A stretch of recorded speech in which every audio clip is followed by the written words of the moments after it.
She just felt like a weight was off her shoulders, and it worked out so well for her that she did tell someone. So I think on a micro level, like being an ally, like we've talked about, and using that anti-oppressive lens and just kind of using the small amount that you know, but also knowing that there's so many layers to someone and you don't know the half of it. So if Precious was my client, I think just being an open ear and really wanting to educate myself and doing the best I could, while also being an ally and letting her know that if and when she wanted to tell me what was going on, I was going to be there to help as much as I could. So as far as classism, she's living off welfare. They don't show much of her old school except for like the opening scene. But they do mention that they live in Harlem, and so it is predominantly African American, and Precious specifically lives in a pretty low income apartment building. Assuming it's similar to, like, since she is on welfare, assuming it's similar to like maybe Section 8. I don't really know the details, but that being said, she's not really given an opportunity or ever to, have an adequate education.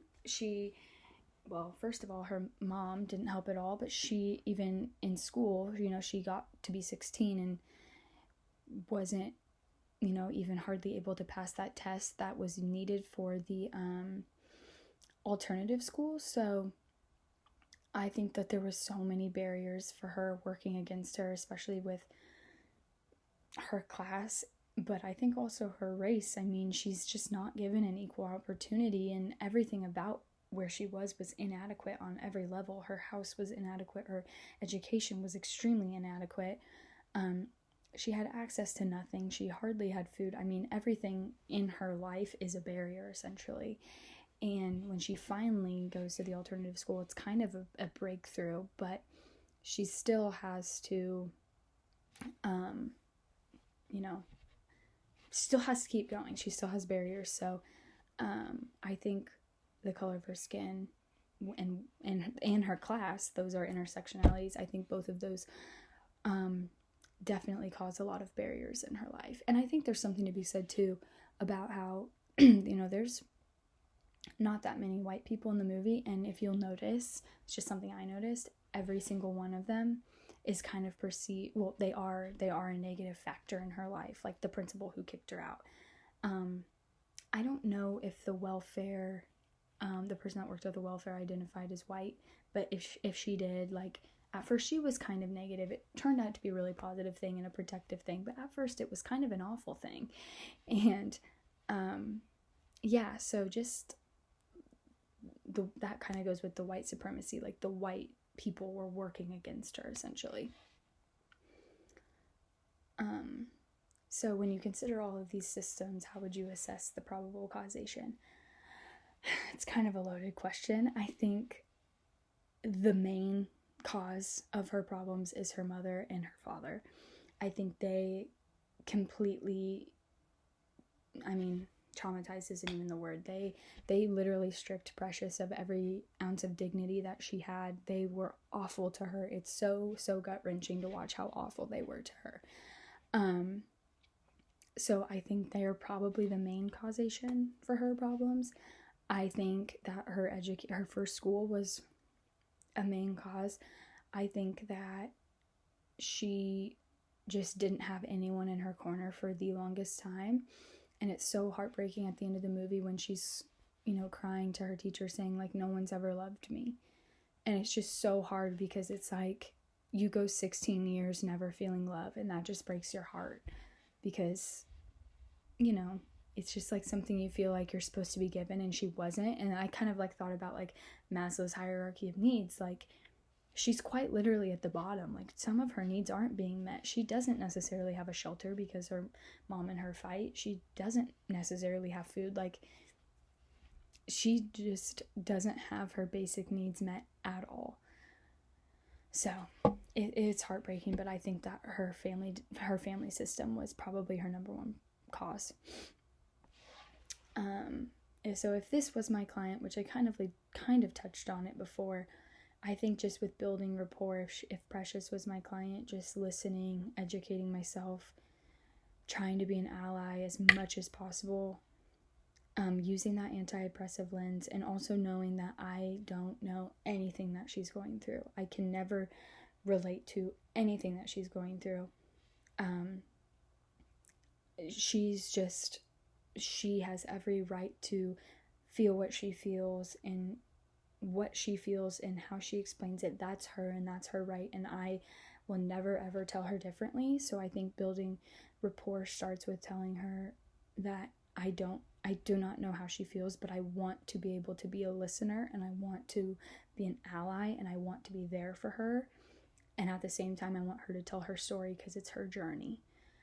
I think from there you can really start to form that rapport, and I think that then you can look at like empowerment and diagnosing and going from there, showing her that everything she's gone through is her story and that's never mine to change, but that we can work together to hopefully move forward in a more positive way, or at least I try my best to do that. So I think through all that technique you can kind of start to form that anti-oppressive lens. What might be some of the grassroots needs? So again, this I touched on it with Maslow's hierarchy of needs. She first and foremost needs a shelter. They don't really show it at the end of the movie. I think they ended the movie on a super like empowering note, like, I'm walking out of this by myself and I don't need my mom and I don't need anyone. Like, it's me and my kids against the world, and that's so awesome. It was so empowering. I just wanted to like clap and be like, you go, Precious.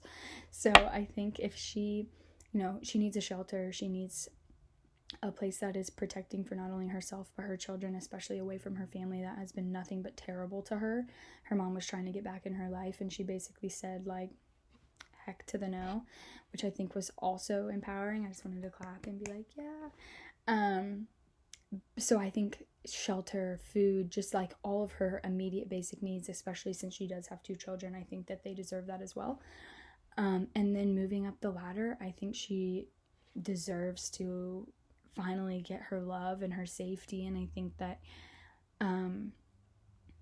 I think just starting to really look at like moving forward, like in her education and things like that. So I think some of the needs involve like, as basic as it sounds, like her basic needs need to be met, but she also really needs to feel like someone loves her. And I think she really does start to see like, I have some people in my corner and it doesn't necessarily need to be my family, and it's okay if it's not my family.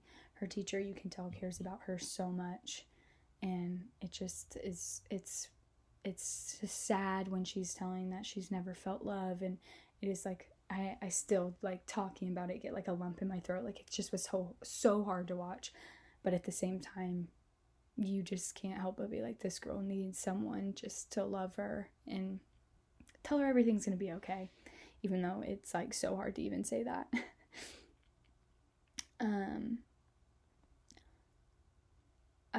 How might white supremacy be dismantled in the lives of people such as the film's main character? I think it's kind of hard. I don't know. She doesn't have I don't think she has a good outlook on anyone, because honestly, prior to the alternative school, no one did anything for her. So I think dismantling white supremacy starts with,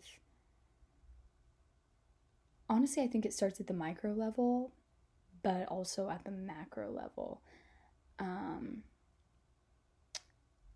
Yeah, that one's hard.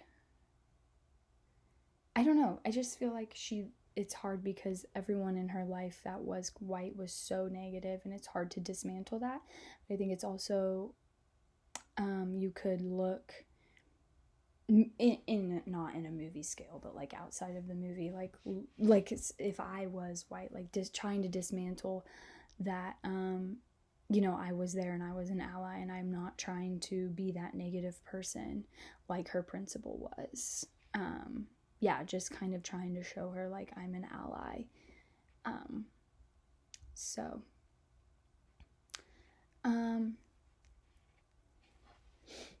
I think at a micro level, just remembering what I've said, like being a listener, being active listener, wanting to learn, wanting to educate myself. And then I think at a macro level, when you're being culturally responsive and anti-oppressive, I think she just, I mean, being African American female is going to have so many factors against you. Like I mentioned, it's historically the most oppressive intersectional female and identifying as African American. So I think at a macro level, being culturally responsive is advocating. Someone needs to step up and advocate for her. She can't, she's never had anyone even show her love, let alone stand up for her. Like, she needs someone to advocate for her and use those anti-oppressive strategies and really step up and, advocate. I think that's the biggest thing I was thinking of at the macro level, is just someone who's finally willing to stick up for her, kind of like her teacher. It's her teacher finally is like calling places. I know, it's just like, you need to advocate for her and really tell, people what her needs are.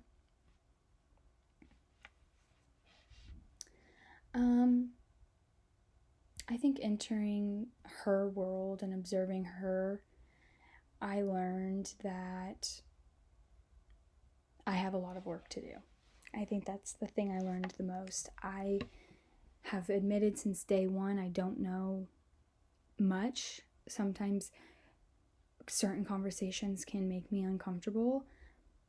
I learned that I don't know the half of it, and I don't know how she feels. I don't know how anyone who identifies as African American feels. I never will.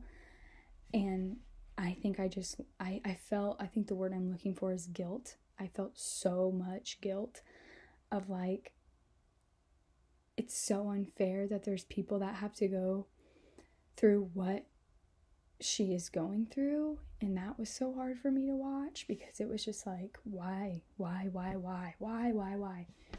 And like, this movie, if they didn't say at the beginning that it was made in the 80s, you would think it was made in the took place in the 80s. Like, it's so timeless and it's so frustrating. So it's like that guilt once again.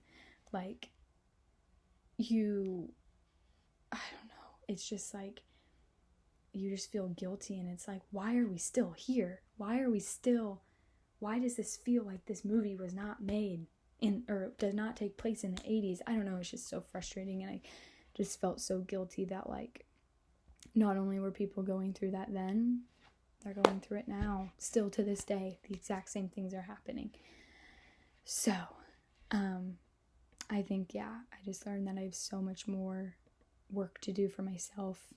I have so much more advocating to try to do. I have so much more listening I need to do. And I think I just need to remind myself, like, it's okay. It's okay to feel guilty. It's okay to feel guilty, but learn from it and try to continue to be the best person that you can be, and just keep on educating, because that's going to ultimately make you the best person. Okay, finally, for the last one,